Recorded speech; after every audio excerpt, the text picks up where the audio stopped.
Hello, let's see how to put the face guards and the sliding door leaf together. Here you see is a hooker, which is very important to fix the guards.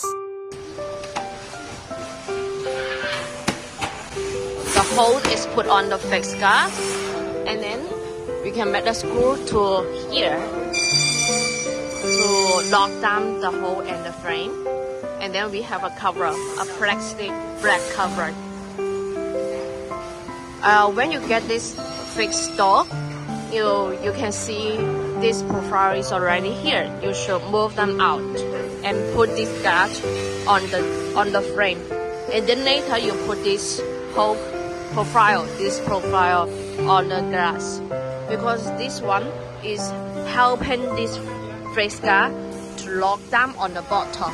You see, here is longer. It's longer here to hold it, to clap it, the face here. Thank you for watching.